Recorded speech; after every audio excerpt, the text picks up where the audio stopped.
All right. Hello and welcome, everyone. Welcome to Fuzzy Dice, episode number. I don't know. I really should keep track of the episodes, but I don't keep track of the numbers because I'm terrible like that. Welcome. Thank you guys for stopping by and hanging out with us.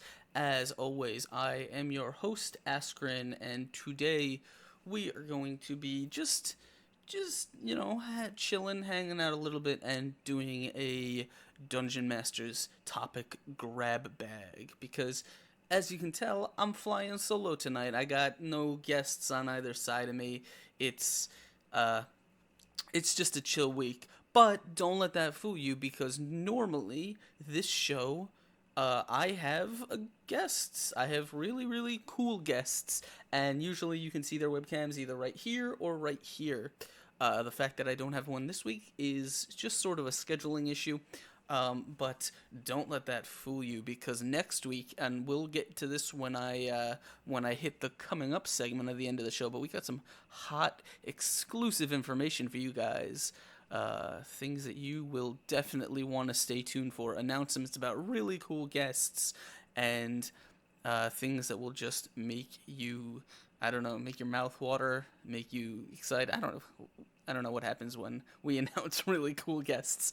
But stay tuned for that. But before we get into our Dungeon Masters topic grab bag, and trust me, I have some good things lined up. I have some really cool topics on my list to talk about right here. Um, let's hit that schedule and let's go through a little bit of a weekly recap. If you guys don't know, this is the Exploding Dice channel, and it's not the Fuzzy Dice channel because the main purpose of this channel is to host up in that corner right up there, Exploding Dice, which is my Sunday D&D game, which you can find right on this very spot in this very time slot. Every Sunday we play Pathfinder for you. We are playing the Jade Regent campaign. That's why I got a little bit of thematic art going with a Mako Kaijitsu right over here and some swamp skeletons over here. Both of those a little bit thematic for a campaign. So you should definitely check out Exploding Dice. It's a great show. We hang out. We have a lot of fun. all of our back episodes are on YouTube, so if you go just scroll down a little bit and you hit that YouTube link, you can find all of our back episodes, and it's awesome. But what did you miss if you were not here for last week? Well, I'll tell you what you missed. What you missed was the party having just returned from the Brine Stump Marsh, a sack of goblin swords and crown of the chief in tow. They claimed the bounty on pretty much the entire Licktoad goblin tribe. They have, for all intents and purposes, wiped those goblins out of existence. And they claimed the bounty that Sheriff Baylor Hemlock put on them. And they were informed that they had basically secured the way for the town to finally host the big auction. Thank you, Mr. Dodge, for hitting that follow button. Welcome to the madness, my friend. Before I continue my wrap up, I'm reminding you, if you guys enjoy the content on this show, please hit that follow button. It helps us out greatly. And as you can see down in the corner, we have a follow counter because the last time when we hit 100 followers, we had a celebration stream. We played We Be Goblins. We got drunk. We took viewer decisions from chat. We had drinking rules in place. It was a great time. And we left on a little bit of a cliffhanger, so if you want to see more drunk goblin action, you should help us hit that follower milestone of 200, because I know the rest of my players are definitely interested in getting back into that. So anyway, the players, they paved their way for the auction of the wizard Hunkley, who is now dead. All of his estate was going to be auctioned off to merchants and nobles and traders who had come into town from all over. And the players had secured themselves a spot of honor at the auction. The auction was a little bit strange because the players weren't really interested in bidding on anything, but other people were. And so, things were bid on. The estate was auctioned off. There was some strange nobles there, but one of the nobles kind of interrupted the auction when something that he had apparently been hoping to bid on was not present. The reason it was not present, if you have been following the show, is you know that the book he is actually searching for is in the possession of the players. He doesn't know that. The players have not shared that yet. So the auction went off as planned, and the players returned to the Rusty Dragon Tavern, where they talked about things that were going on, and they kind of shared their information. Irina, Yelizaveta, the Winter Witch, went to talk to Ameko, who had been locked in her room ever since the players delivered to her a TN note that they recovered in the swamp. And Ameko handed Irina a translated version of the letter and then asked to be left alone. The translated version of the letter, I won't reveal all the contents because it is a little bit long, but basically it told the party gained from it that the letter had actually been written by Ameko's grandfather to her father. And it kind of revealed a little bit of history of her family that she didn't know, history that the party didn't know, that no one really knew. And so they didn't really know how to react to that. Come the morning, Imeko approached the group and said that that she was obsessed with this letter, and thanks to it, she learned that her family actually had come, not from Magnamar, but from a place called Brinewall, which had been destroyed about 20 years earlier. So she was intrigued. She wanted to go to Brinewall and find out what of her family remained there or what happened to them. So she convinced the players that they should help her get there, and so the players are in the process of cutting a deal with Sandru Vishki to secure his caravan and make it theirs, and make their trip up north to Brinewall. We don't know what's going to happen when the players get on their road, because as they went to go visit Sandru in the caravan, they were approached by that man that threw a fit over the book that he could not buy. He told the players that he was not, in fact, a noble looking to bid on the item. He was actually sent to Sandpoint to retrieve that tome, The Secrets of the Dreaming Dark, for his lord, one who he described as a green dragon known as a Teperax. A Teperax apparently has the person's wife imprisoned and is forcing him to secure the book. So he's actually a druid, but at the druid's behest, the players are allowing him to tell the dragon that they have the book so that the dragon does not come destroy Sandpoint. So they're going to maybe try and lead him away when they start taking their caravan up north. We don't know what's going to happen with that, because just as the session ended, a bunch of those bat people, the Grioths, landed and combat. The players began combat with them as the druid fled into the forest. So big secrets being revealed. Lots of things that are kind of popping up in this campaign. What's gonna happen next? Well, you gotta tune in on Sunday to find out. So that is our weekly recap. We're just gonna jump right into it, I think, with our dungeon masters grab bag of topics. If you don't know, this is Fuzzy Dice, the DM show. I like to get together with other DMs and people, and I like to talk about all kinds of stuff, just share philosophies and ideas and stories and all tips and tricks and all different kinds of things. I also like interacting with you guys in chat, so go ahead and if you have questions, I'm going to throw that command in chat right now. Fuzzy. No, I don't know if it doesn't work from there. All right, I'll do it from here. So if you have questions, anything you want to discuss, just shoot it into chat, and I will be more than happy to talk about it with you. Because after all, this is your Dungeon Master show as well as mine. So let's pop open my notes and let's get into our first topic here, because on my list I have a couple cool things to discuss today. And the first topic, that these have all been sent to me on Twitter, email, just Fuzzy Dice shows in past, all kinds of things that people want to discuss, and I'm here to talk about them. So the first topic that I put on my list is called changing your DM style and presentation based on players' reactions. This was actually a comment that someone sent me on Reddit. I think I don't remember exactly who. I will have to credit them later. But they basically asked me what they gave me a little story about the fact that they were often finding themselves describing things to players, and and they weren't really sure how to get the players engaged. Every time they described something, the players would always focus on the weird things, the details that weren't really interesting. By the way, thank you, Crits and Giggles. They just gave us a retweet, and Crits and Giggles, if you don't know, they were our guests last week. Awesome guys from New Zealand. You should check out their podcast sometime. It's really good. So yeah, changing your DM style based on players. Now, a lot of times, people will find themselves, they'll find themselves describing things, and the players will focus on the wrong thing. I tell this is a little bit of a joke I tell, but it's entirely true. If you've ever DM'd, you will know it. Is that if players walk into town and you describe the tree that's just in the town square, just because you think it's a cool tree and you want to kind of describe how it's whatever, you describe the tree.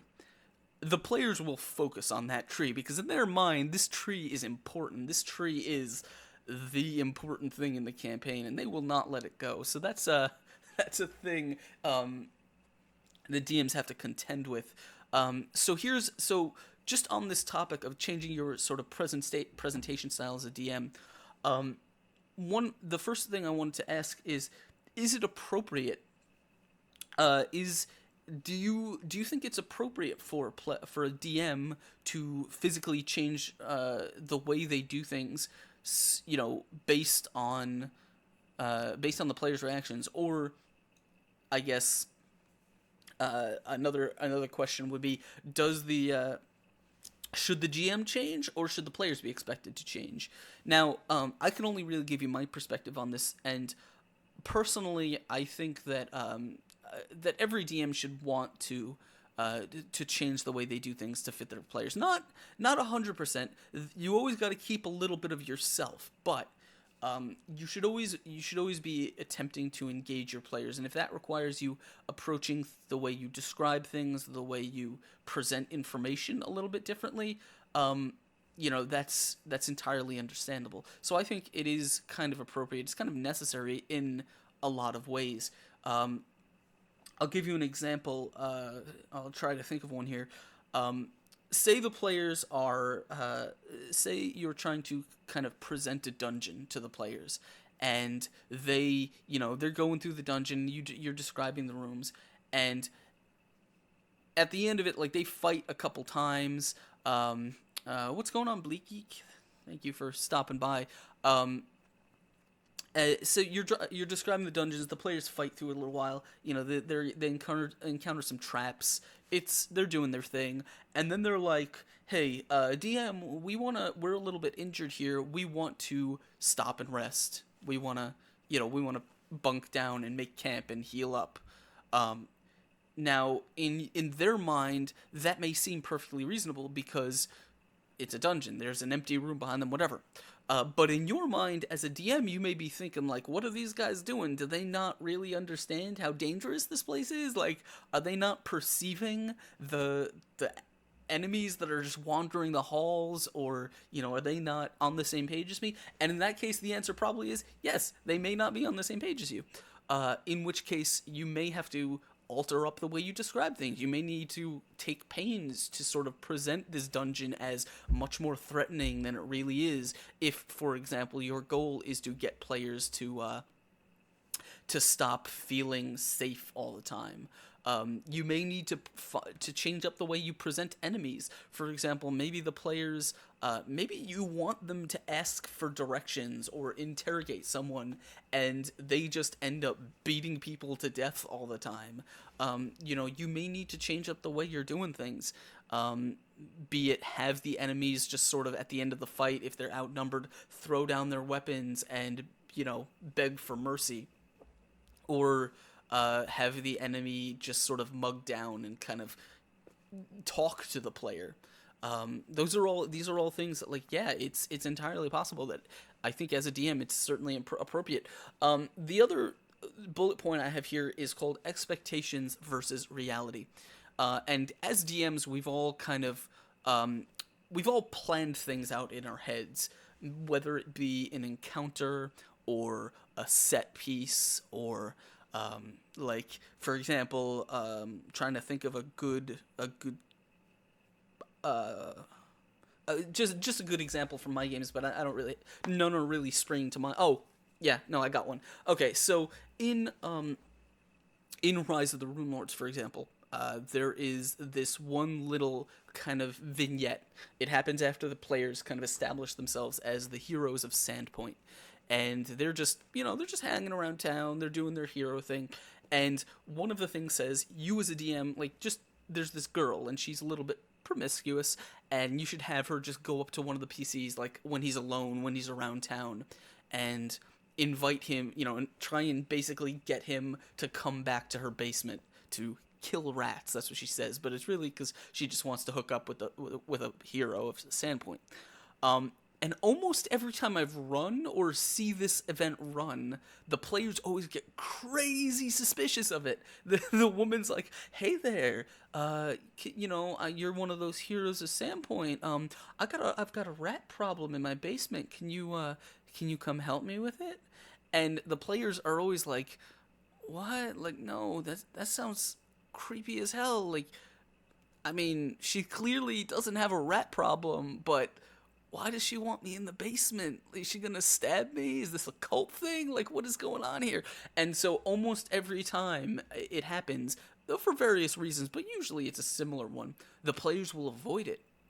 And so it's one of those things where in your mind you may have expected players to be like, "Yeah, man, I'm gonna get together with this girl," and it's like it just doesn't happen because players just don't do that. By the way, what's going on, Will? Thank you for coming by and hanging out with me.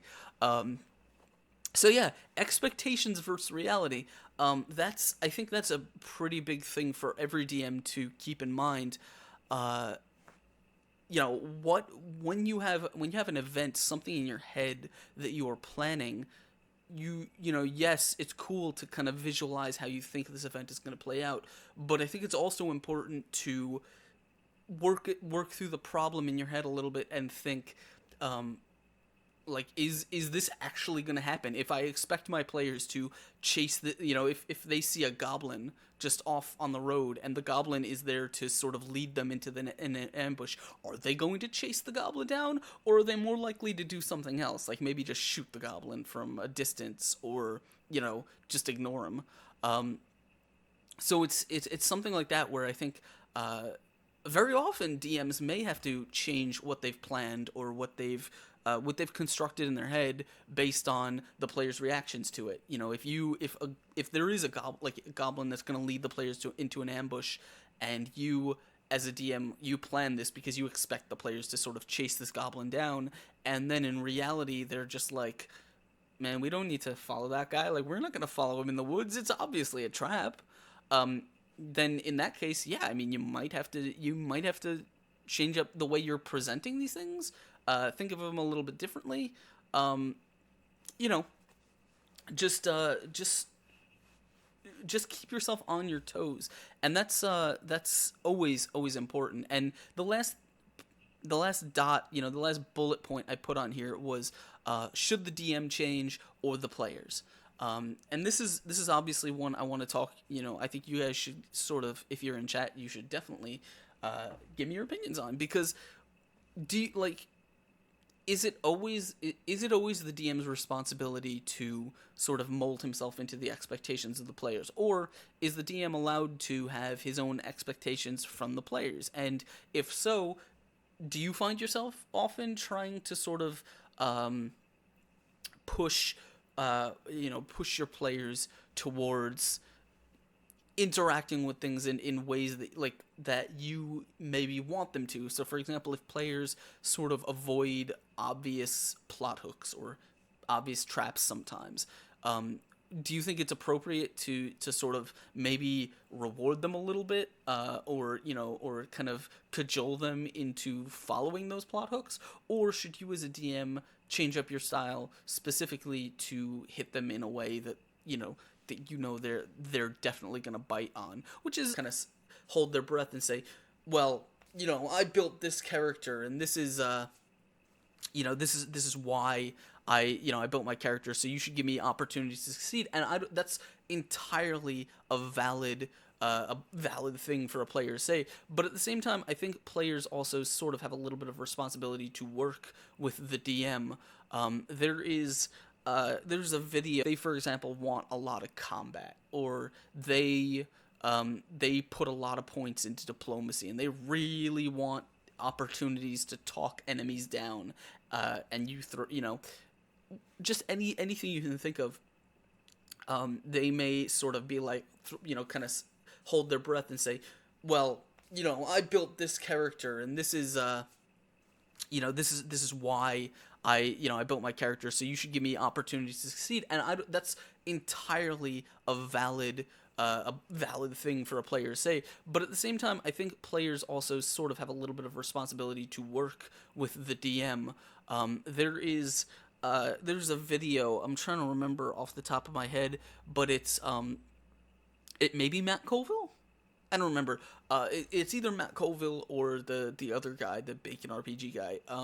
That they have a video on YouTube called "How to Be a Great Player," and I think one of the biggest tips is always like, yeah, the DM's got these obvious plot hooks he wants you to follow. Like, be sporty a little bit, bite on the hook sometimes, even if it seems kind of dumb or kind of obvious. Because 9 out of 10 times, it may be a little bit obvious, but it'll also get you to the cool parts of the game, and but also, DMs should definitely practice. Learn how to talk to your players. Learn how to sell them things without them realizing they're being sold. Rather than go on to just jump into my next topic, Mr. Dodge threw in chat, he says, ways to encourage better in-character role-playing. And that's actually interesting because, as you will see, this is a little bit kismet, because I'm going to hit the button for topic 2. Topic 2 is called Drawing the RP Out of Players. So we'll talk about that a little bit. He also says a way to encourage people to stray away from trying to win at a tabletop game, that's actually another thing that I was planning on discussing today. I'll get into that in a little bit, but let's stop to talk about yeah. Would you look at that? I'm a psychic or something, or great minds just think alike. I don't know. Um, Bleak says IMO. It is, or in my opinion, it is very give and take. Both players and DMs need to curb their expectations and meld to each other's player styles. I do agree with that. I mean, that's obviously like at the end of the day, we're all coming to the table for the same thing, and it's important to kind of understand that. Both from a DM side and from a player side. This, being a DM myself, and now I'm actually getting a chance to be a player in a couple games, and it's like, it's important to sort of want, or it's important to remember that you can't always just sort of have things go exactly the way your character wants them. But also, and this is actually something we're going to get into later, about trusting the DM, is like, as a DM or as a player, mostly as a player, you sort of need to learn to remember that the DM generally has your best interests at heart. Like, that's his job. He probably will, even if you don't feel like it. Because just because you're not getting, just because things are a little bit murky now does not mean they always will be. And we'll delve into this a little bit more, but I definitely agree that both DMs and players have to put something in, in order for everyone to get something out.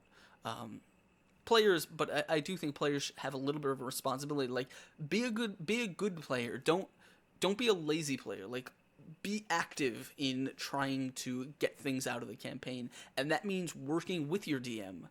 Not just sort of sitting back and expecting him to hand you the rain, the wind and things like that. So let's talk a little bit about this, about drawing the RP out, and that's sorry, I get another thing over here. Drawing the RP out of players. What does this mean? Well, to me, at least, drawing the RP out is it means encouraging your players to feel comfortable trying harder. A lot of players will sort of start in a place of not really being terribly comfortable, maybe with getting character and engaging in the world. And as a DM, you sort of need to if you want this, if you have this expectation for your campaign, you need to find a way to work with players to bring it out of them, to sort of get them to give as much as you expect. Sorry, Bleak Geek says there's a great section in the World of Darkness RPG rulebook about coaxing performances for players. Well, if you have that rulebook, I certainly don't, because I don't play World of Darkness. But if you have that rulebook, you should drop some of the lines from that in chat and see if they line up with some of the things that we are planning on we're going to talk about today. Because who knows, maybe this is all just redundant and someone's already wrote down everything I'm going to say. Okay, so the first bullet point I have here is in order to draw the RP out of your players, start at character creation. That is my first tip. Start at character creation. What does that mean? Well, when a player is just kind of hanging out and doing they're building their character. They are, they're rolling their stats, or they're doing their point buy, and they're picking their race and their class, and they're coming up with their concept. That is, to me, the most crucial moment in which you can get a player to be as invested as you hope he is in his character and in the campaign. Sorry, 1 second. Just hit that. So starting at character creation means as a DM, approach your players, talk to them about that character they're building. Say, where is it? My next point is kind of ties into this and says, ask them questions that they haven't thought about. I like to, anyone who's played with me will know that when players do character creation, I ask a lot of questions. I ask questions about, not just about who, what race is your character, where was he born, why is he here, I ask questions about like what is important to your character.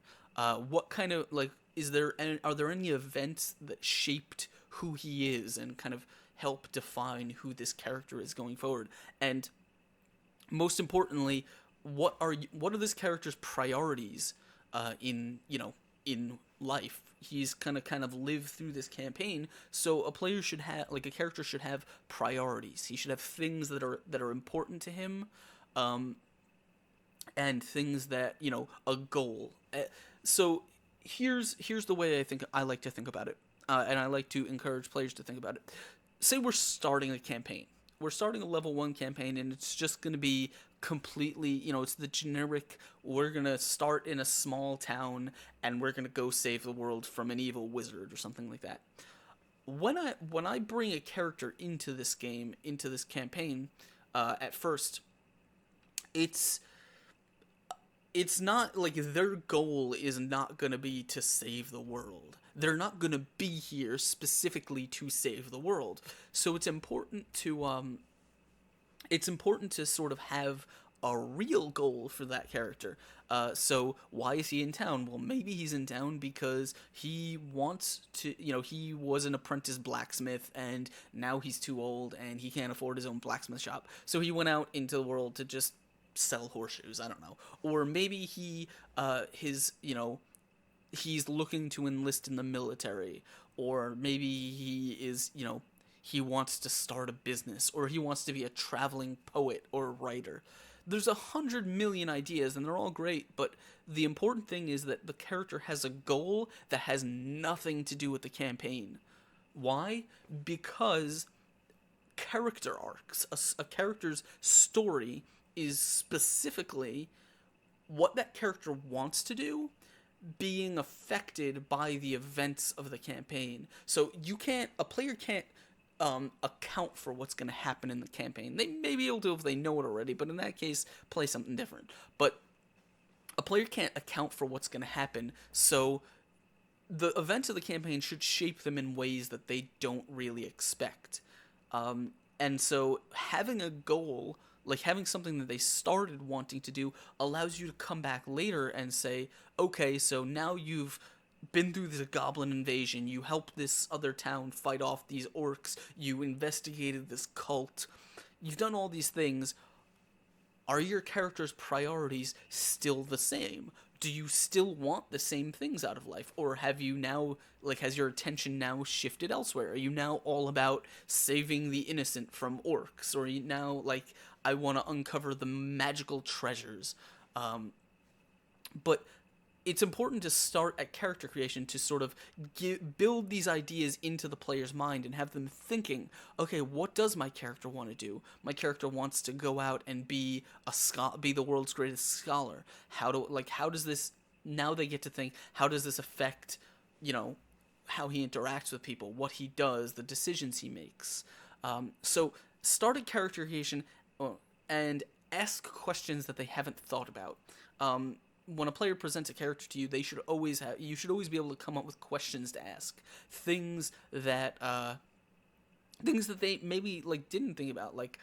Okay, so you spent a bunch of years on the run. What did you do during that time? Your brother got kidnapped, or I don't know, whatever. How have you been looking for him? Do you have any specific things of his that you keep with you, or how do you feel about certain people? Just ask questions. Force the player to think about these ideas, and when they think about them in their mind, they're fleshing out their character in ways they may never have thought about before. This next bullet point here is maybe a little bit. It's one that's worked for me. Your mileage may vary, so take this with a grain of salt. But my next bullet point here says take away meta information, and specifically when trying to draw our role playing out of players that may be a little bit reticent to, or may not be as good at it or as quick to do it.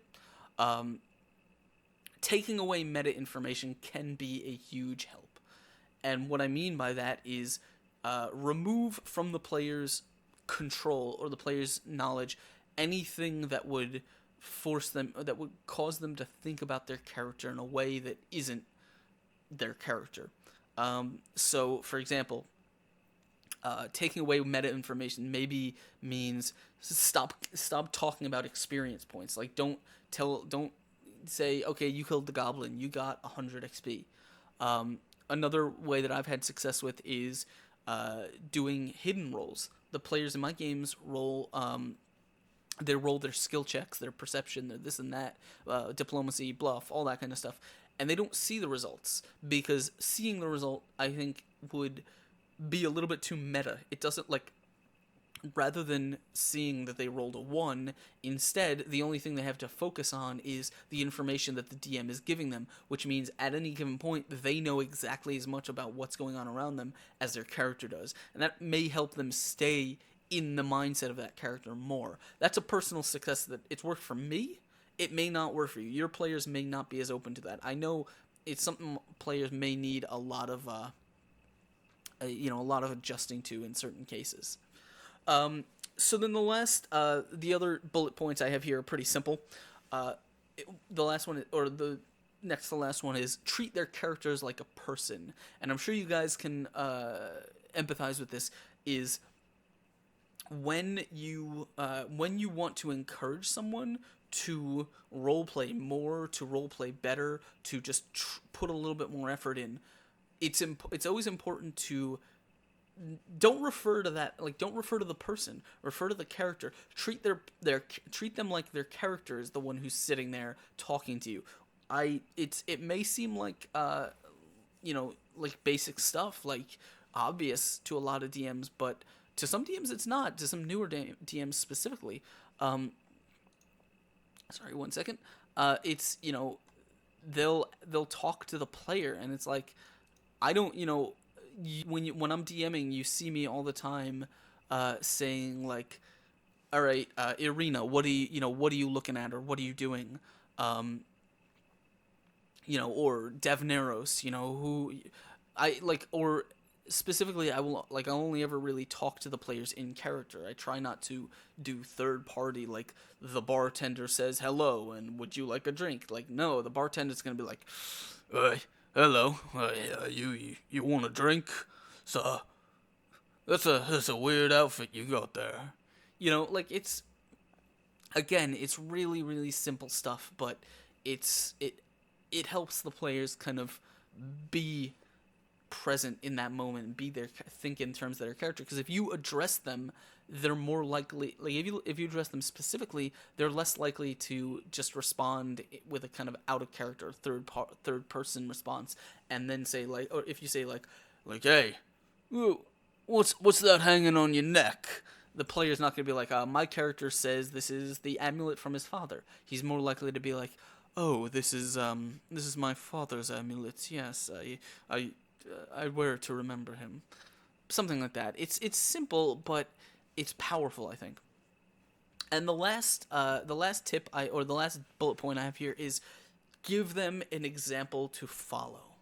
And I can't stress this enough when it comes to DMing. Give the players an example to look up to.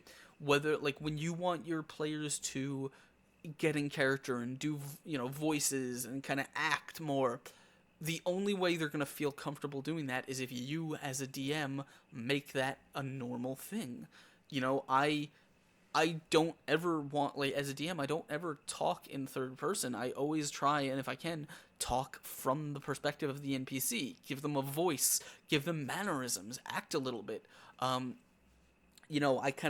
like to mime sort of the way things are doing. Like, if someone's blocking with the sword, I like to kind of, just show them a little bit. On camera, it's a little bit more difficult, but if you're in person, it works amazingly.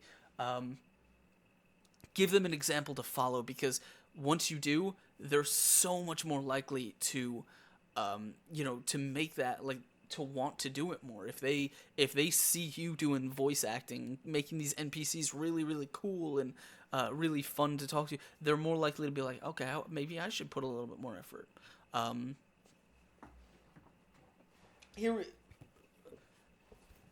Props help. That's my Solomon Kane hat. Don't worry about it. Um, I'm getting really dumb here. All right. So I hope that is that's a decent answering of your question, Mr. Dodge, about ways to encourage better in character role playing. If there's anything you feel like I haven't covered in that, go ahead and throw it in chat. If there's anything you think you want to talk about more, these are just the bullet points that I put down before before the show, just on these different topics. And I didn't want to keep them crazy long because obviously I've got 2 hours and I want to get through all these things. But if you think there's if there's other questions you have, or I didn't cover something in adequate detail, we'll discuss it more. The other we'll talk about that in a second. Actually, we'll talk about it right now. Let me see if this goes into. I think it does. Huh. Okay. Yeah. So I'm actually gonna sort of consider this next thing that Mr. Dodge asked as part of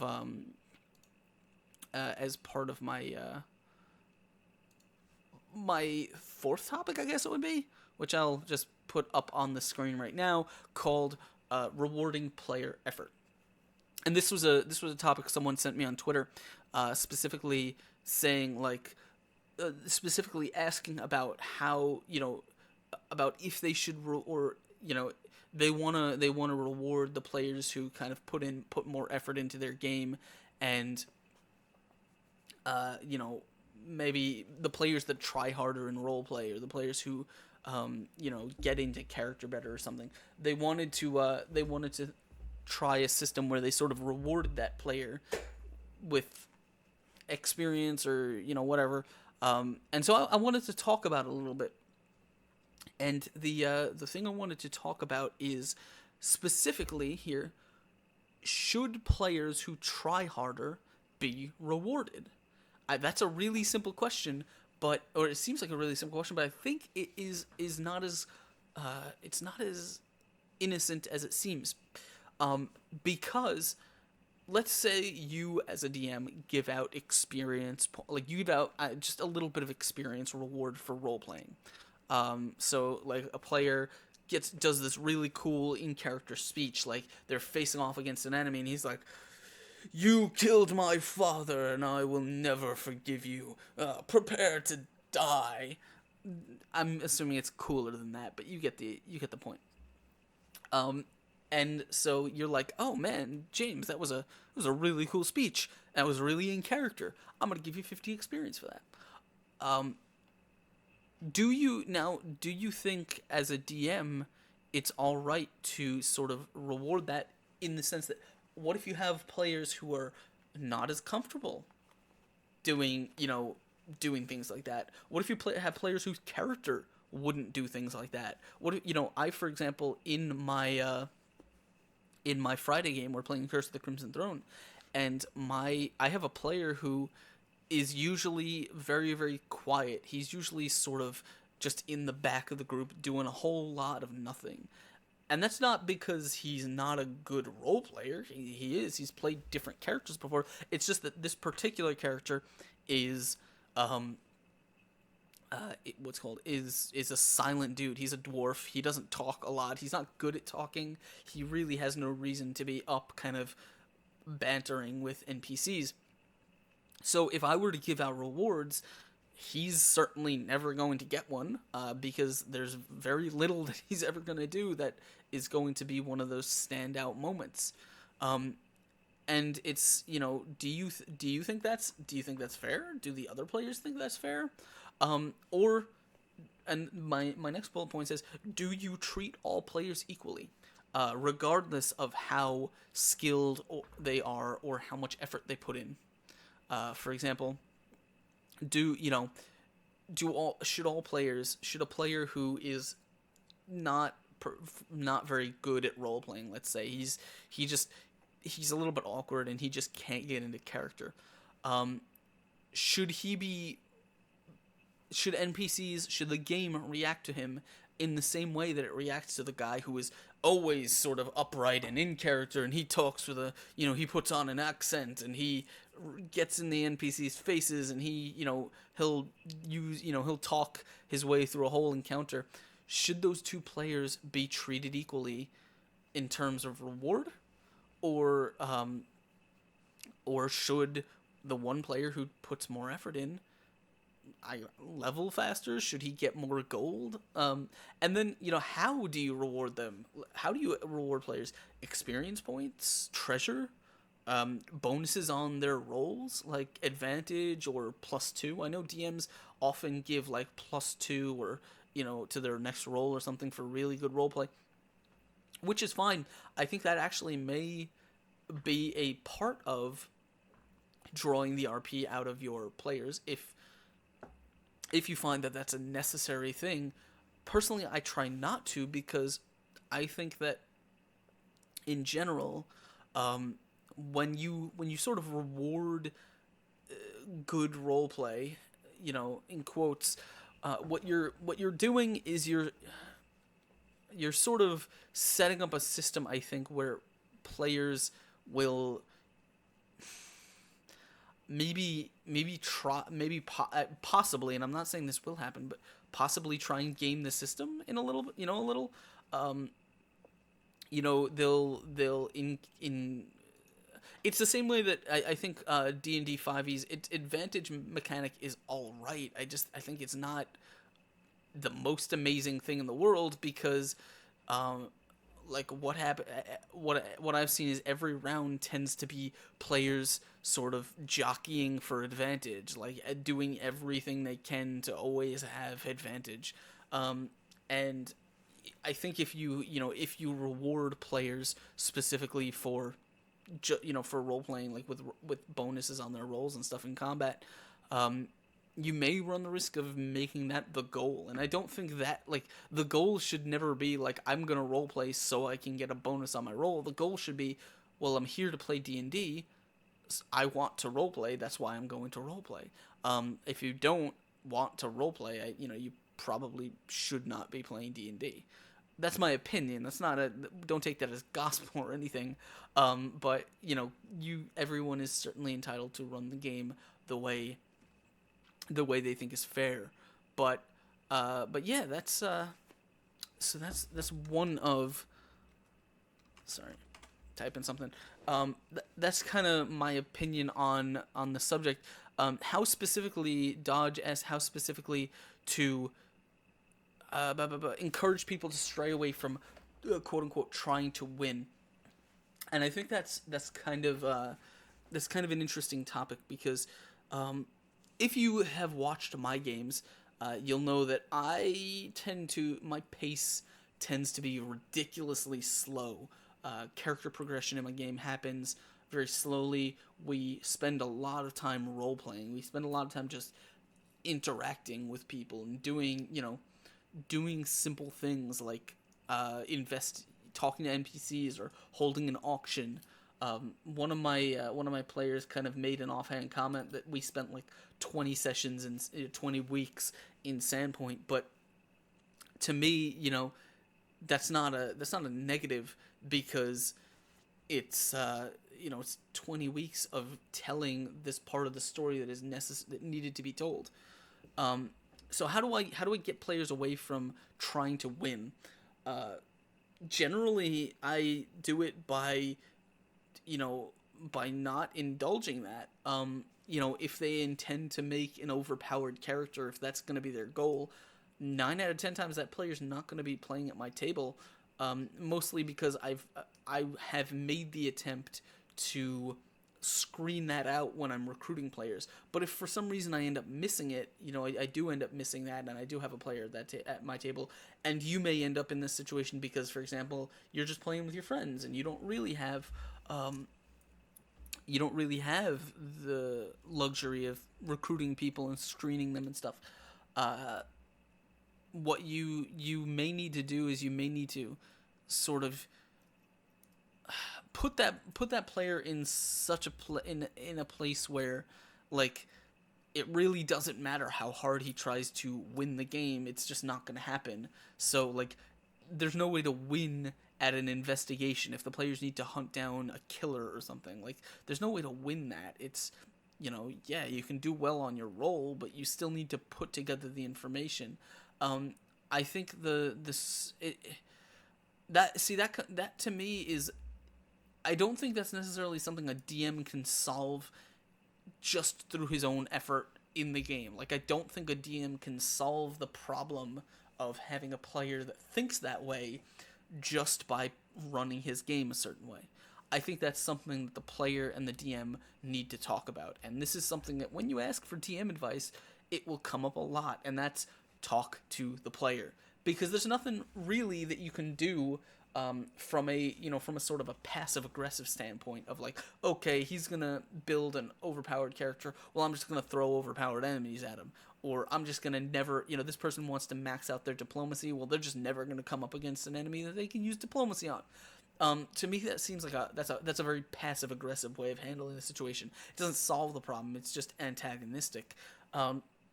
And so the only way I think that you're actually going to get a compromise, you get this player maybe to change the way they handle things, is to talk to them, to say, hey man, I think, I don't think that you're playing this game the way, that way I am, and I think we may have an issue. Can we work this out? It's possible you can't work it out. That's not, not every player is right for every game. So yeah, I mean, I'm happy to talk more specifically on the topic, but discouraging people from quote unquote trying to win is not a thing that I have a whole ton of things to say on, only because it's just, that my solutions tend to be to try and nip that stuff in the bud before it takes root.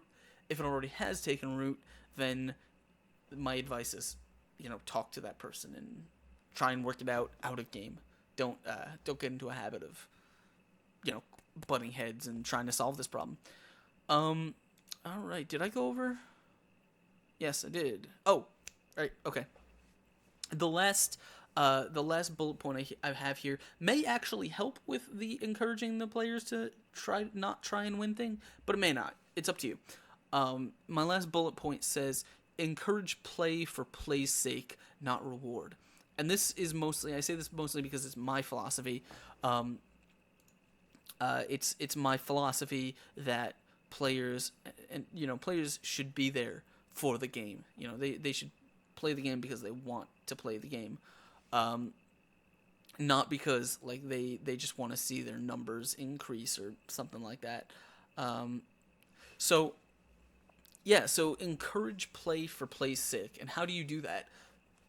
Make interesting encounters, make interesting things that don't necessarily have an in-game reward. Give the players a really cool dungeon and don't necessarily put a treasure chest full of loot at the end of it. Or encourage, have the players interact with an NPC and have the NPC interact with them positively and, respond to them or give them tips and stuff, but make it helpful to them, make it feel like they're gaining something, but don't necessarily reward them monetarily. Another thing you may want to try is moving away from things like experience points and wealth by level tables and other sort of other things that the players can use to quantify their own progress. Just, maybe move away from those things. Maybe move towards a game that that they level up with at milestones, and you actually set up a system where you say like, we're going to reward good play, not I'm trying to think of the word for it. Not like winning combat is cool, but and winning combat is necessary because obviously if you don't win combat, your character will die. But make it so the actual quantifiable rewards come from achieving things. There's what is the system I'm trying to think of? Oh god, I don't remember the system. I was just talking about this the other day, but someone was talking to me about the system, and or they were talking to someone else. I was there, and they said that like the system itself doesn't reward experience, but rather like it rewards the players for progress, for completing objectives, you know. And so if for example you don't give players experience points, but you give them, I don't know, for example, every 3 quests they complete or every 3 problems that they solve, they will level up.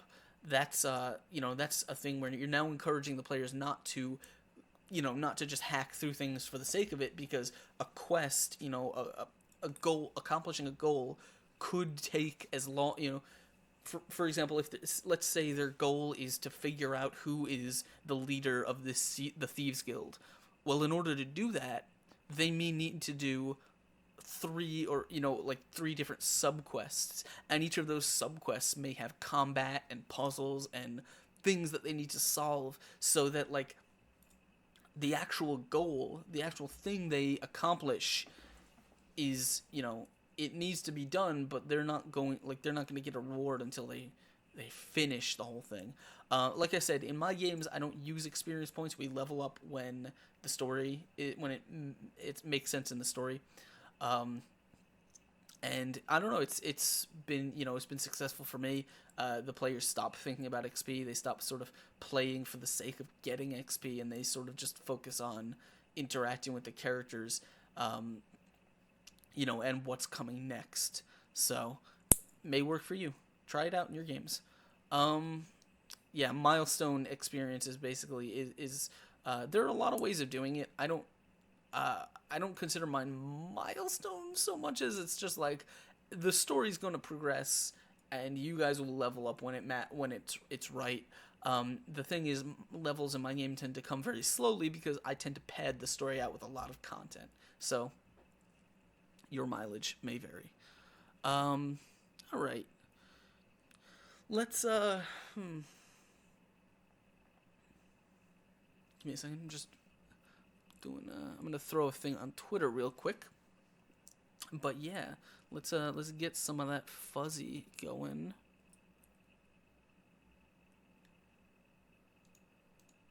Oh, I don't think I gave Mr. Dodge his points for joining.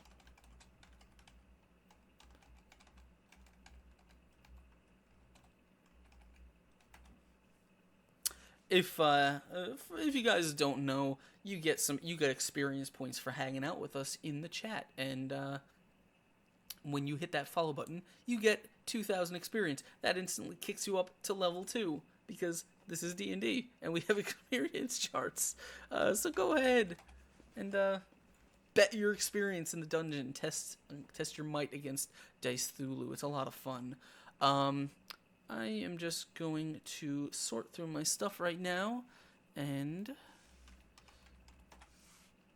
I wanted to post something on Twitter. But while that is going on, we will start talking about our next topic on here, which is going to be character backgrounds. And excuse me if I kind of messed this up a little bit.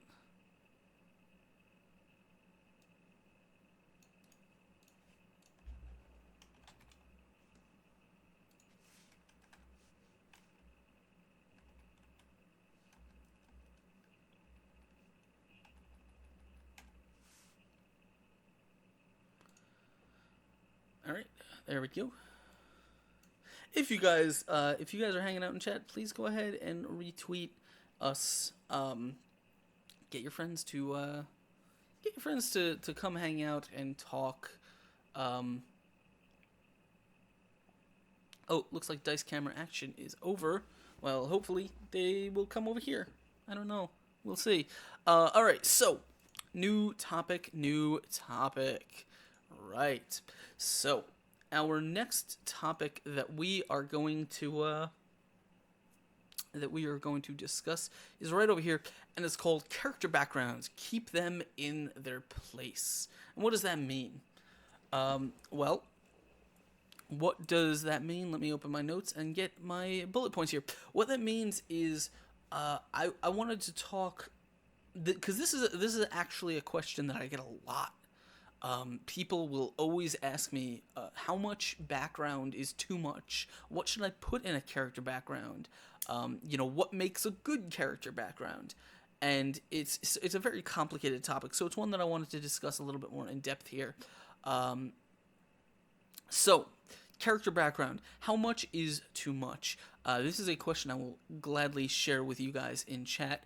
But for me, some DMs, I know a lot on Roll20 have this habit of saying, like, they want submitted so-and-so, like 2 pages of backstory or something like that.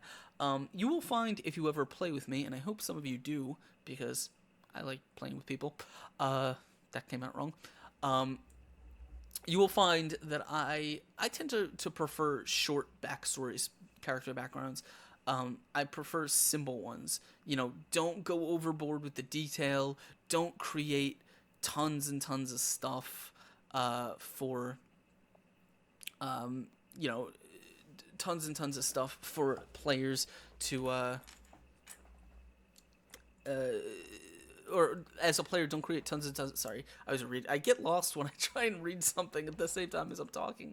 Oh, I'm terrible. I would never function with a teleprompter. I'd be so bad at it. Yeah. Okay. If you're being a player, don't put too much stuff in there. Don't get kind of lost in, my character started here and then he went here and then he fought this and then his friend died and then his parents did that. Don't bother with all that.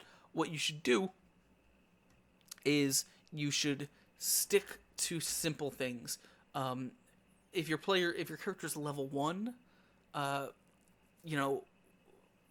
make a backstory that fits a level 1 player. Like, you have a profession, you have goals, but you haven't killed werewolves and escaped vampires and murdered tribes of goblins or something in your thing.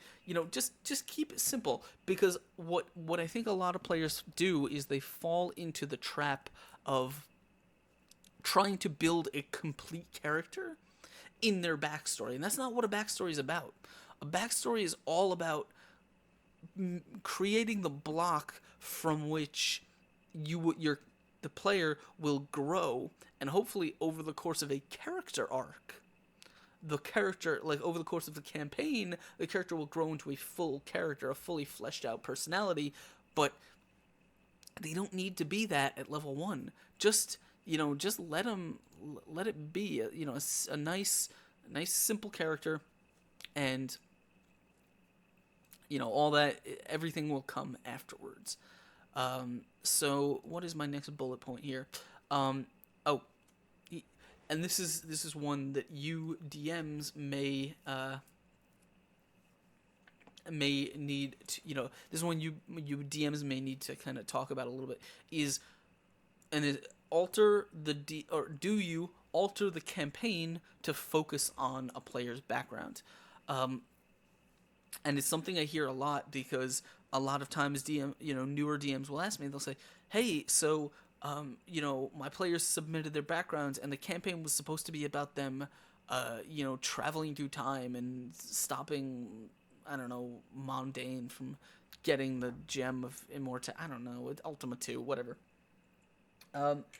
And they sent me this background, and their backgrounds are like about vampire hunting and being pirates.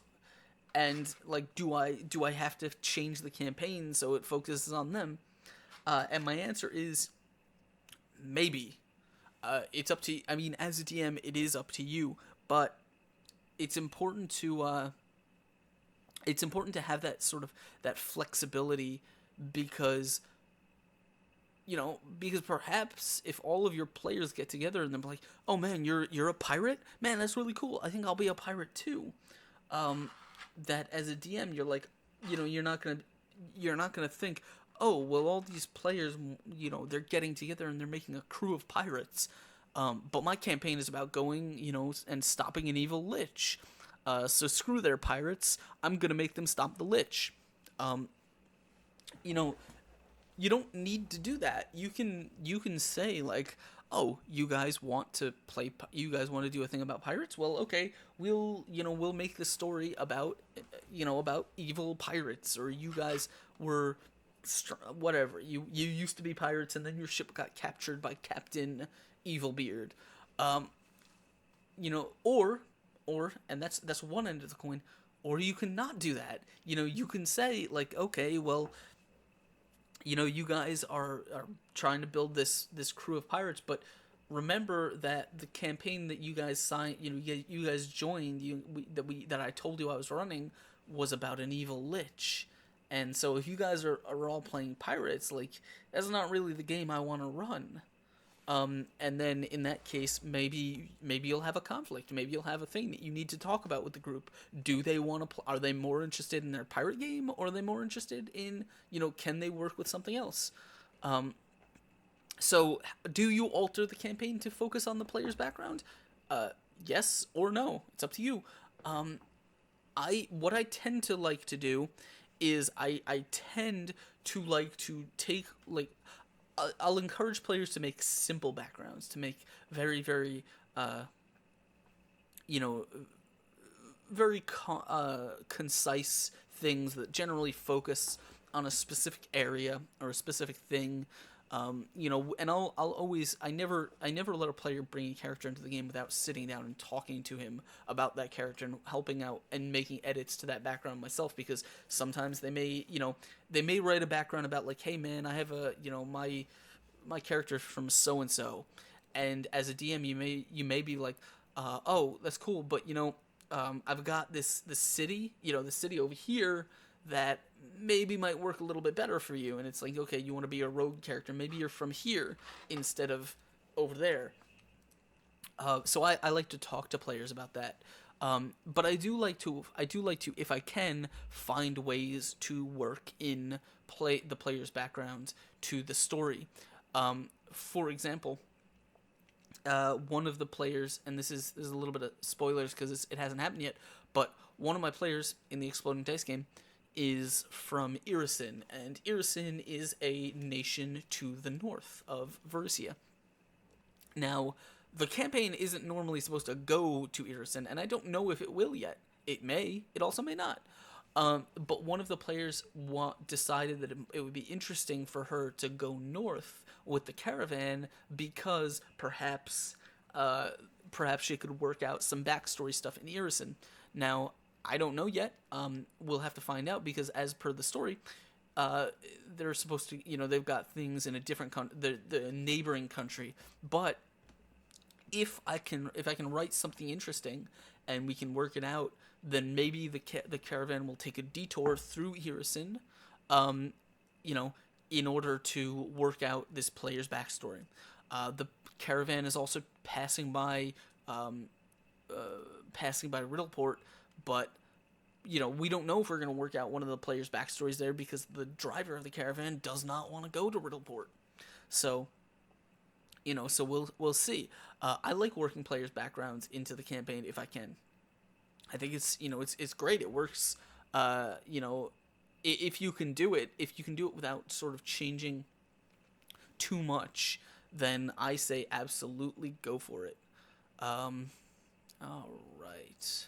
What was my next bullet point here? And this is a thing that I always struggle with when it comes to player backstories within the campaign.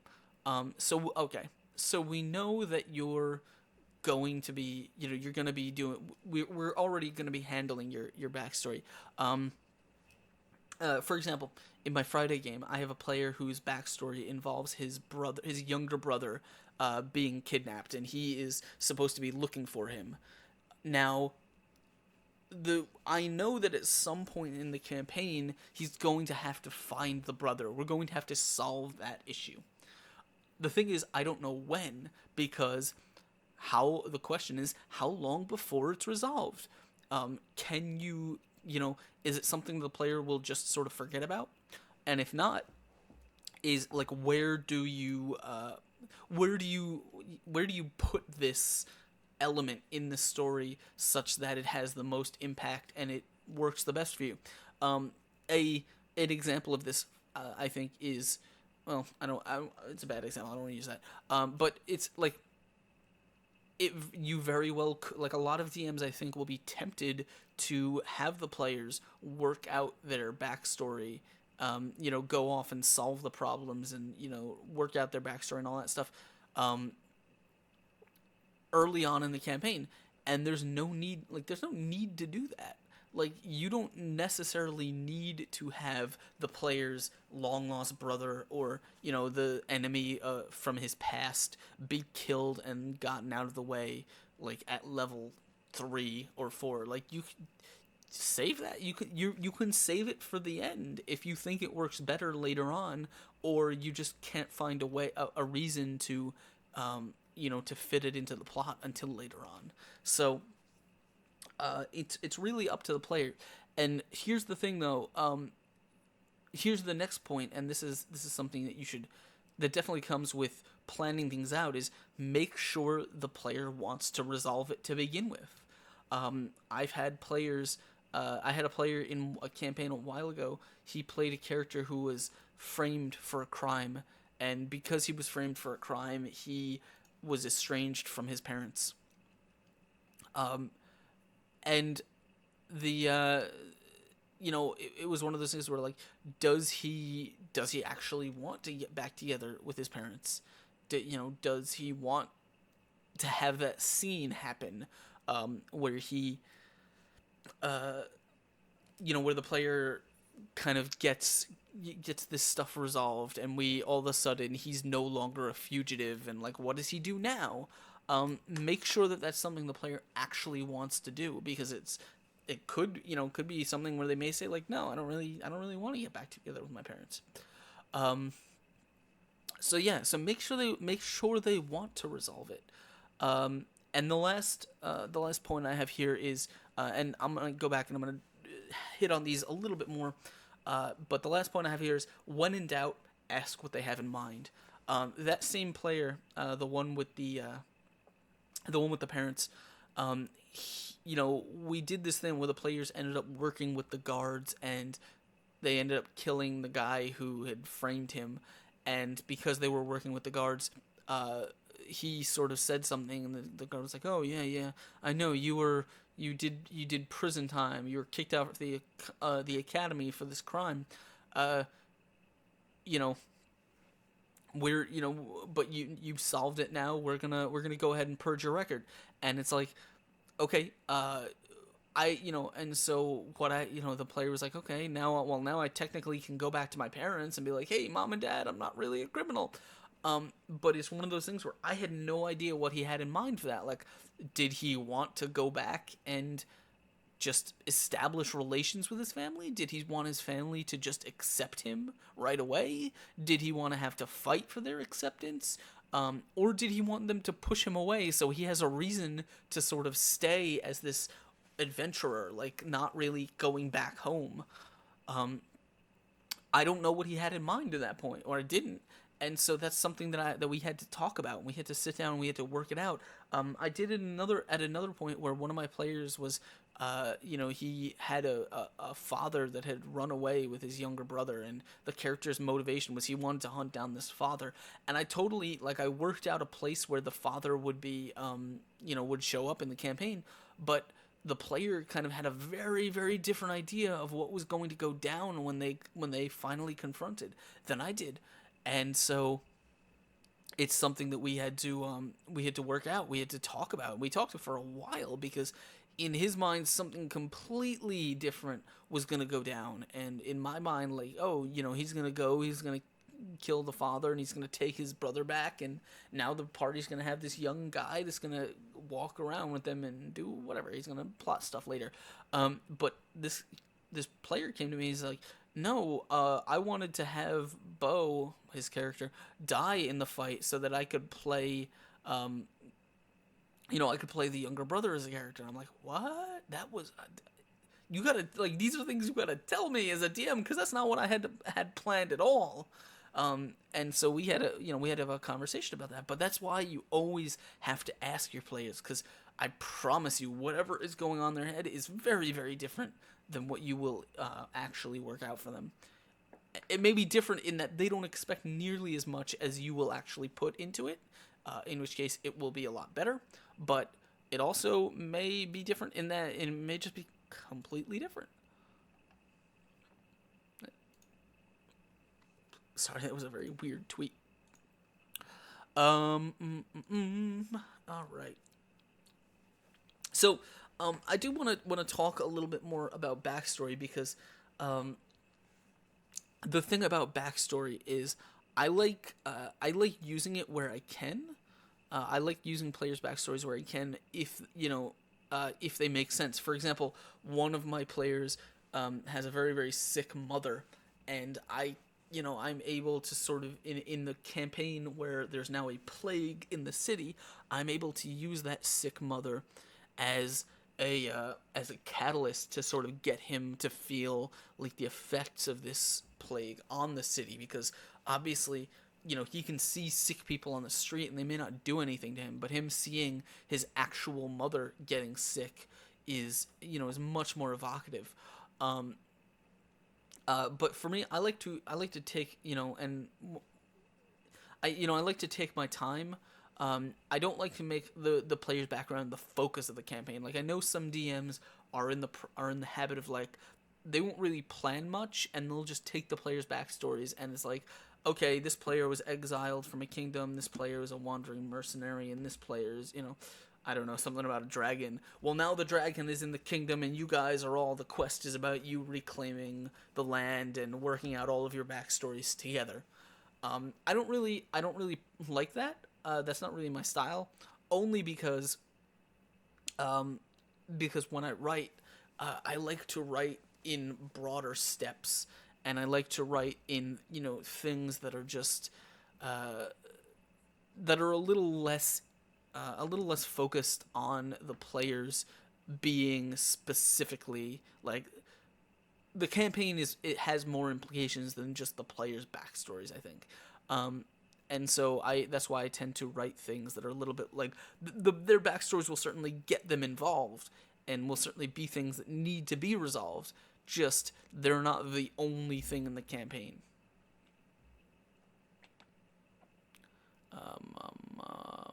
All right. What else? Okay. We're gonna technically, I'm gonna throw another fuzzy in, because if you guys are hanging out with us, and I hope you are, we're technically in the second hour of our show, where where I like to take your questions and answers from chat. So feel free to post whatever you want to talk about. If you have D&D questions, if you have anything that is on your mind, anything that you want an opinion on, I'm more than happy to talk about, because I do have one more topic, and we will go over it, and then after that, obviously, we've got some other stuff that may come up in a little bit. Let me just sort my notes here.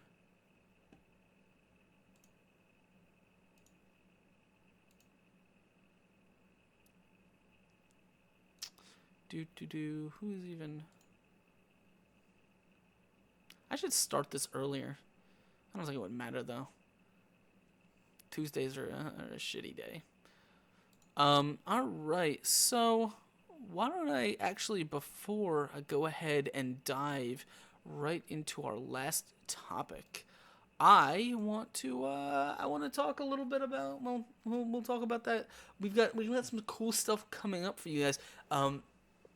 Again, if you guys don't know, every Sunday night right here on this very channel at 8 p.m., you can find me running my Dungeons & Dragons game. We play Pathfinder right here with the Exploding Dice crew. The cast, of course, is, these guys right in chat. That's the Exploding Dice crew. We play here every Sunday night, and it has been a lot of fun, and you guys should come hang out with us. You can also catch more of me, not as a DM, but as a player on Encounter Roleplays stream. They are a friend of the Exploding Dice channel, and I am a friend of them because I appear on some shows over there. Currently, I am playing on a show called Tinker's Tale, which is run by Ginger Snapper, a young lady named Lay, and she's a fun DM. We have a very good time, though. It's an interesting show because the last episode, the very angry human ended up waterboarding a cat human, a cat folk, I guess. It was hard to watch, to think of it, but I play Renner Page, the what is he? He's an arcane trickster thief, and I have my animal companion Squishy, who is a small octopus. It's a lot of fun. So you should come check us out. That's every Thursday at 1 p.m. Eastern. I was also hanging out on Encounter Roleplay's 24-hour stream this past weekend, where I played Edmund, the Herfolk Rogue, on the Down the Hatch pirate campaign, which was, I have to say, it was quite entertaining. It was a great time.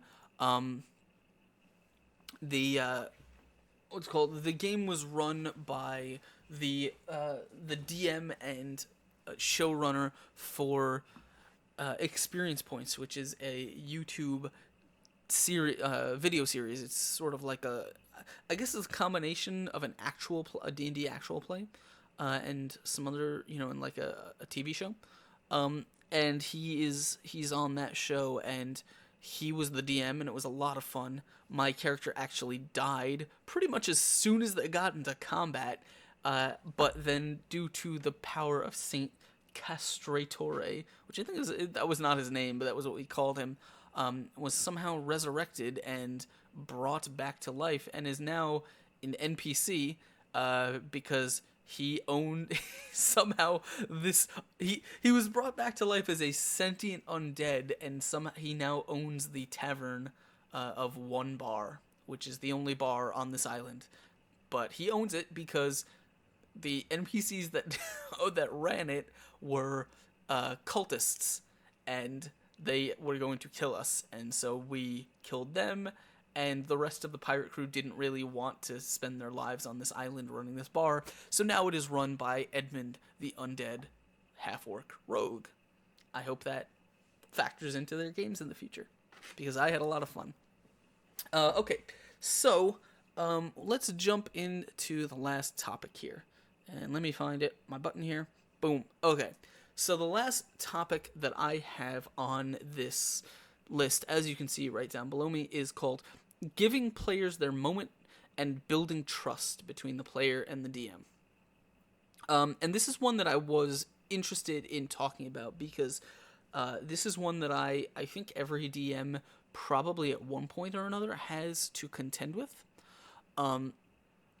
It's, the old story of the player, the players are...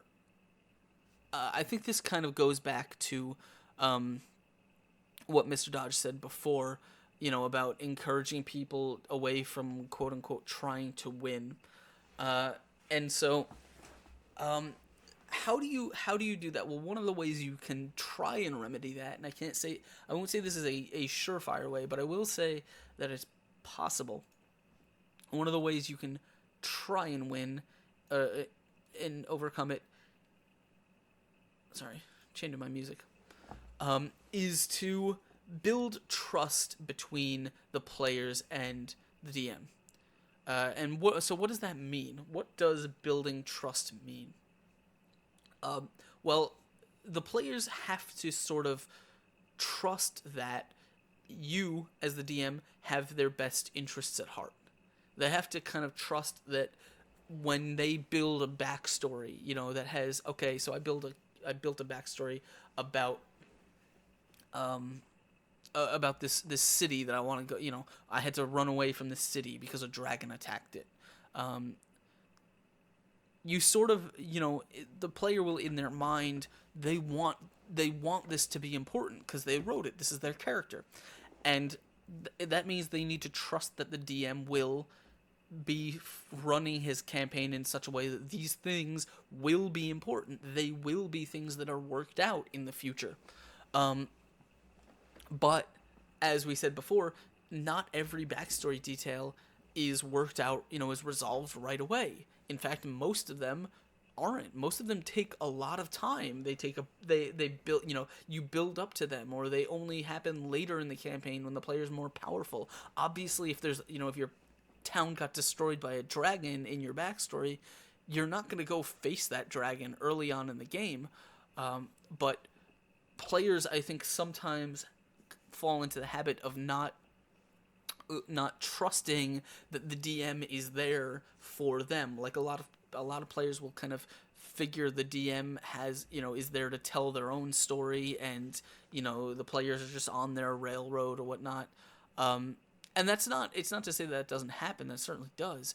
But I think it's hard to convince players that you have their best interests at heart, especially when your job as a DM is to actively pretend like you don't, because you're trying to kill them with monsters and stuff. So my first, my first bullet point here is just says players not trusting the DM, and I think that's a little bit of what we're talking about. I'm sure you guys have experience with this. So the thing is, how do you convince them that you have their best intentions in mind? I get this thing. I hear this a lot, and if you've ever DM'd before, I am sure that you've heard the same thing. And that's, you know, as soon as the fight starts, the player will take some damage, you know, an orc will chop at them, whatever, and the player will be like, oh my god, this is a TPK, you know, TPK inbound, we're all gonna die, I'm just gonna start rolling my new character right now. And then you fast forward 2 or 3 rounds, and the players are getting their punches into the, you know, on the enemies, and the enemies are going down, and the players are like, yeah, man, we got this, you know, we're good, we've got this beat. And it's like, why such a shift?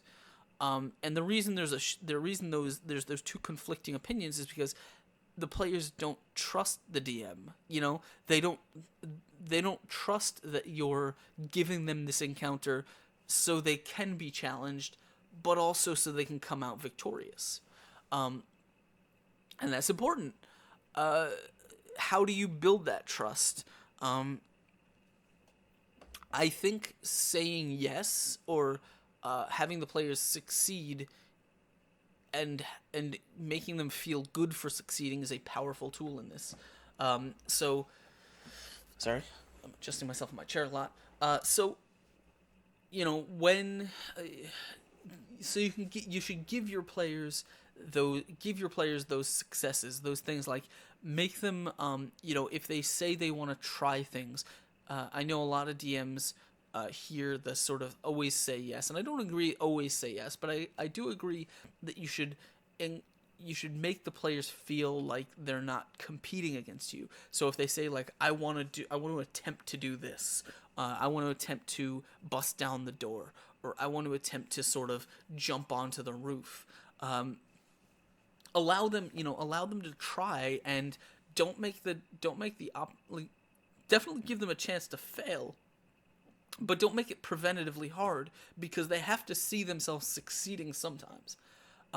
Obviously, you know, it's a good idea to not kill the players, but it is a good idea to make combat that they can, like, sometimes you should make, not every combat needs to be a bunch of enemies specifically designed to fight the players in such a way that the players will expend all of their resources, and they'll be like, oh man, we took a ton of damage in that fight and I'm out of spells. Like, sometimes you just gotta give them a fight that they can just curb stomp. Like, maybe the players need to, maybe the players will feel good if, you give them a bar fight and it's just a bunch of drunken dudes who the players can sort of just punch in the face and just have them go down. Like, it makes, if the player does a lot of damage, like, let the enemy, let him kind of KO that enemy or something.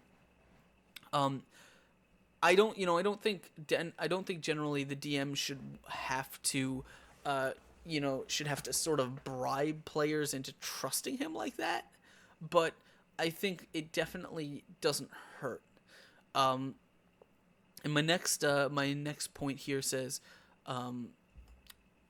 planning their moments into the session, and that's one of the ways that I think you can build trust, from the players is. Allow them to do the things that they built their character to do. So if you have a rogue who is very, very sneaky and is very good at disarming traps, and you know that he really likes disarming traps, or he really likes stealing little trinkets from rich people or something like that, give him opportunities to do that. Give the paladin opportunities to smite evil, or so just other things like that, because it's, I think those are really basic things, but it's like, if the players are breaking into a place, in your mind, as a DM, you should plan out specific opportunities for those players to use their specific skills, because they won't, when they get to them, the rogue's not going to be like, oh yeah, this is obviously the moment the DM built for me. He'll just be like, oh man, this is a moment where I get to be awesome here. And that's what you want, that's the reaction you want. And if the players are allowed to do what they built their character to do, if they have fun picking those locks and stealing those little trinkets and treasures, then they're gonna, giving them some of that, when it makes sense, is a good way to help, to put them on the stick for when you need them to spend long stretches of time when they probably won't be able to do that. And that ties into the last bullet point that I have here, which is letting players shine. Don't take those moments away from your players. Don't, just let them, let them do something awesome, and then let them just enjoy that moment. Like, if they manage to come up with a plan where they're gonna like cut down the chandelier and they're gonna kick it off the balcony and it's gonna come crashing into the enemy, yeah, you can make the DC to do that a little bit high, and you could for example, in one of my games, my players, the players were getting into combat, and they had basically just gone to this perfume shop that was selling fake plague cures, and there were guards, that were guarding the place, and the players came from a back alley, and some of the players got engaged with the guards. The two players that were like the barbarian and the dwarf fighter came from a different direction. They came from the front door, and they wanted to intimidate one of these guards into fleeing, because they were around the corner with this one guard. The other players were around down the alley with two other guards, so they didn't know what was going on between each other. So this barbarian and this dwarf, they want to intimidate this guard into fleeing. And I know they want to do this because they're mugging up on this guard and they're like backing him into a corner. Now I easily could have just made the guard, fight, just, lash out, but it's like, what would be the point? He may score a hit on one of the two, the heavy armor fighter with 1,000,000 AC or the barbarian with damage resistance. Like, him scoring a hit wouldn't really amount to anything, and then he'd just be murdered. So, they wanted to intimidate him.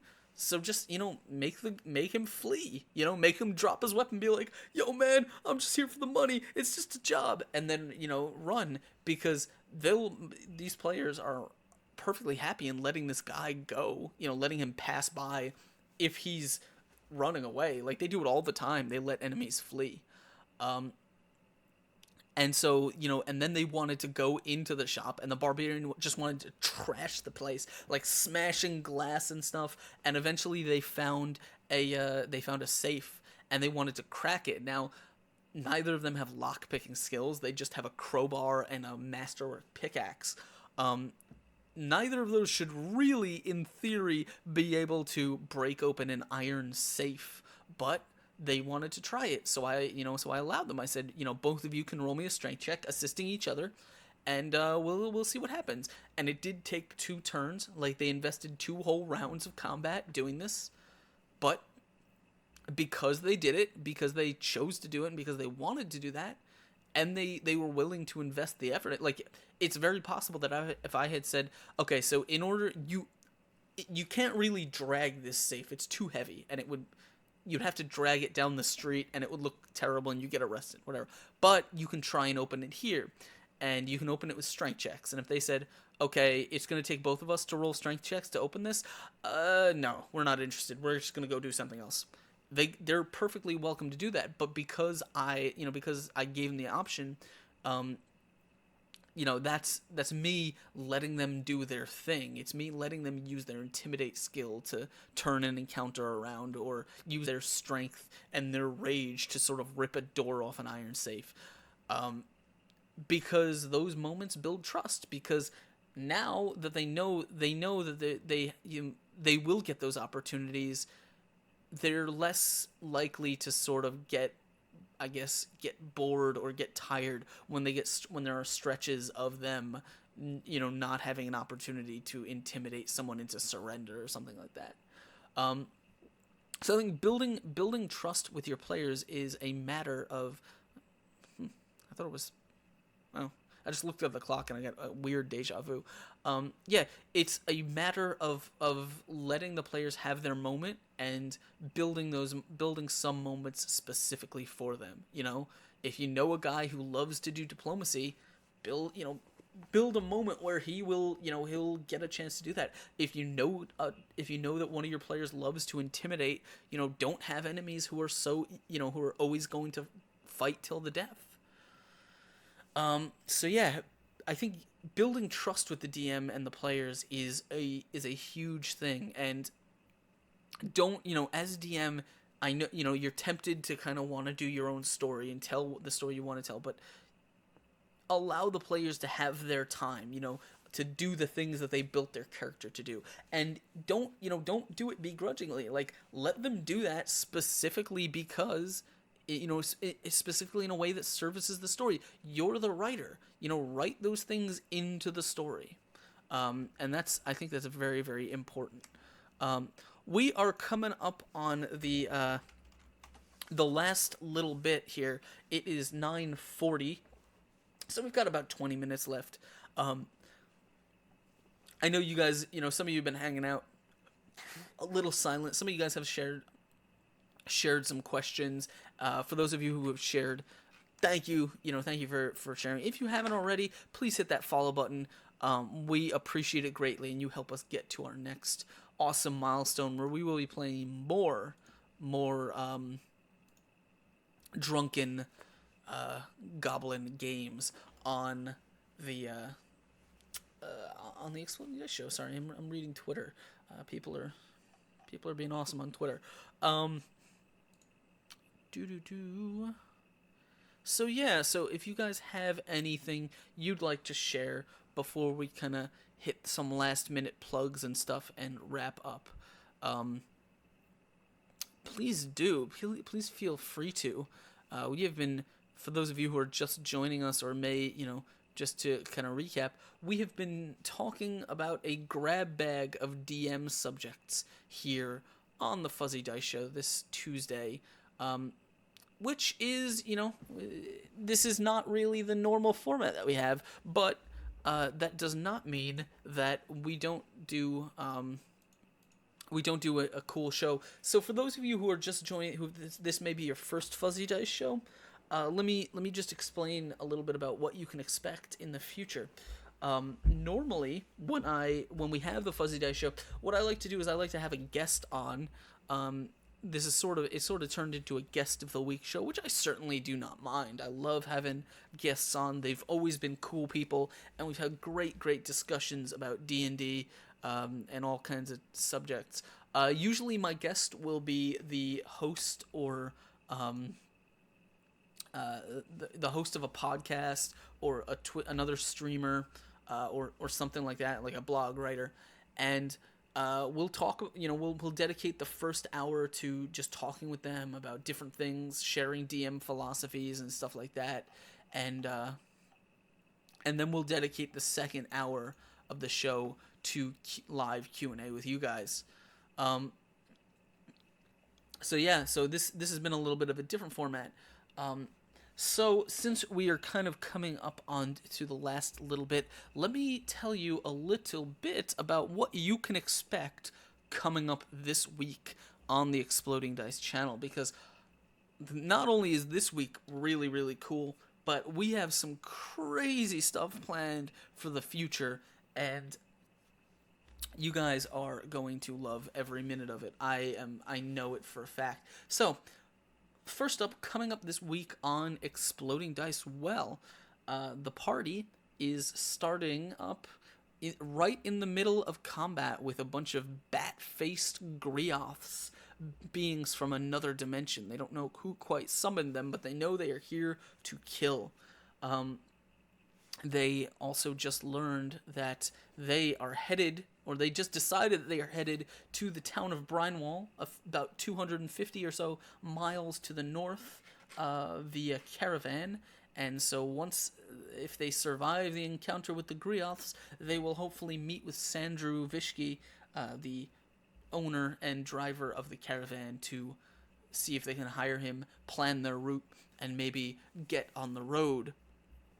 Once on the road, what lies in store for the players? Well, that is a mystery, because the only thing they know is their destination is the destroyed town and castle of Brinewall far to the north, and they also now know, thanks to Amazur Kell, the druid, that there is apparently a green dragon who is hunting them down, because they own a book called The Secrets of the Dreaming Dark, a dark tome written in the Aklo language, the language of the Shadow Plane, and this dragon wants that book. If you don't know, they got the book from the treasure hoard of a deceased wizard. It was guarded by a nightmare beast that actually killed Davneros. He was resurrected using the dark rituals in the book, but the person who returned was not him. It was someone else. So yeah, Dragon is after them, and they're heading north. That could only mean adventure, and we will have to see where that takes our players. So that's what's coming up on the Exploding Dice Show. What is coming up on the Fuzzy Dice Show? Well, let me tell you. Next week, which is May 3rd, is 7 days from now, on this very stage, it's not a stage, it's a broadcast, whatever, on this very show, I am having Basement Heroes podcast, an awesome and very funny podcast, which you can check out on Twitter. They're awesome guys. Basement Heroes is going to be here, as well as, holy shit, it's Michael from the RPG Academy, and they're going to be here talking about a Catacon and their blog and podcast, Table Topics, which is a lot like this show in that they talk about all kinds of Dungeon Master topics and stuff like that. So in order to fit all that awesomeness in one show, we are going to be having a special 3-hour show. Don't know yet if we're going to be starting early and ending at the same time, or starting at 8 and going an extra hour. Still haven't decided yet, but you definitely want to be here for that, because it's going to be a great show. What's happening after that, you ask? Well, I'm glad, because let me just open my email here and check the confirmation.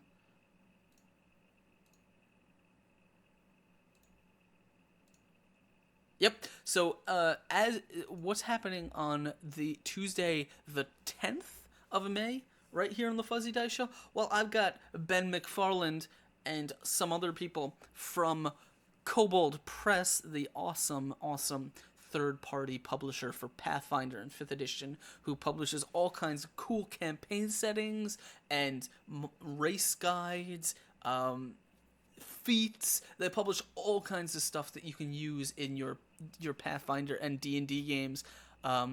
Just some great content, and they're gonna be here talking about all of it. It's gonna be great.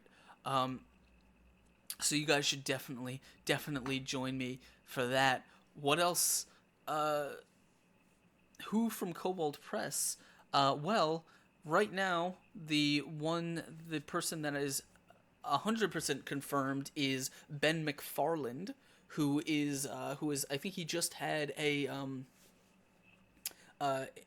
adventure module that just came out. I'll have to check. I have a whole list that they sent me, but yeah, no, it's there's a lot of people that work at Kobold Press, and a bunch of them said they were interested in coming out and hanging on the show. So, Wolfgang Bauer actually, Wolfgang Bauer was on the list of potential guests. So I don't know. If you're interested in that, stick around, watch our Twitter, and watch this channel for more information, because it's entirely possible that you may see Wolfgang Bauer, as well as other people, Brian Suskind, Adam Daigle, other cool people coming on and having episodes of their own. Because I'm always scheduling guests, and you never know who's going to show up next. Yeah, Wolfgang is I know he is busy, but I got a whole list. So and I'm talking to him now. But yes, at the very least, Ben McFarland is going to be coming by. Possibly Brian Suskind. We'll see. Nothing. We're still working details out, but I'll certainly be be in touch with Kobold, and trying everything I can to get as many of their writers on as I can. Whether that, I might have to schedule shows in the future, but it's, hopefully it's going to be real cool. Who else? Well, this is maybe a little bit of hot exclusive information, but I've got the Experience Points show, as well as the Natural 20 show coming on in the future. I can't really give you the dates for those, because a lot of things are still up in the air, but both of those, if you haven't watched, Experience Points is actually not on YouTube yet, but you can catch their teaser, which is pretty funny. It looks great. It's going to be a good show. The showrunner for it was actually my DM on the 24-hour stream on Encounter Roleplay's channel, so we're working to accommodate them to get them on, as well as the Natural 20 show, which is very, very funny. They're awesome guys, and they've been in contact.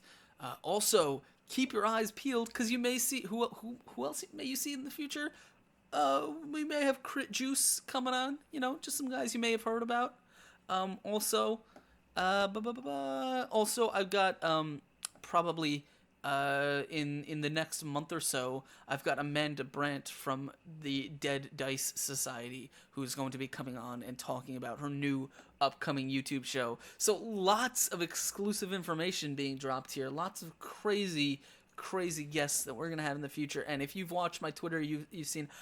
My mind has been blown from all the awesome people that I've been talking to over the last few days, but hopefully we're working hard to schedule you guys some great content coming up in the future. So how do you get that content? Well, you gotta hit the follow button, and you gotta keep your eyes right here on the Exploding Dice channel, where you can follow me, if you haven't already, on Twitter. I'm Askren. You can see my name right here. It's at Askren, and that's where you can keep up with all of the information about the Exploding Dice show. We're getting to about 9:50, so I think I don't really have a whole lot of things to discuss, so I think we're probably going to wrap it up now. But as always, thank you guys for hanging out. Thank you guys for sharing your questions. Thank you for sharing your opinions in chat. Bleak Geek, Mr. Dodge, Quintus, Encounter Roleplay. I know that Will stopped by, as well as Sildari. I saw other people in everyone who is come and hang out and kind of making this show cool. Thank you guys for hanging out with me. As always, I'm Askren. This has been the Fuzzy Dice show, your DM show right here on the Exploding Dice channel. Keep your eyes here for more awesome content in the future, and you can catch me coming up this Thursday at 1 p.m. on the Encounter Roleplay channel for Tinker's Tale, where I will be having a good time with Train ZTV, Will from Encounter Roleplay, and Lee, Ginger Snapper, the DM. It's a lot of fun. Go hang out with us there. As always, thank you guys for hanging out. I will catch you next week. Have a good time. Stay safe. Stay awesome. Dice Thulu embrace you.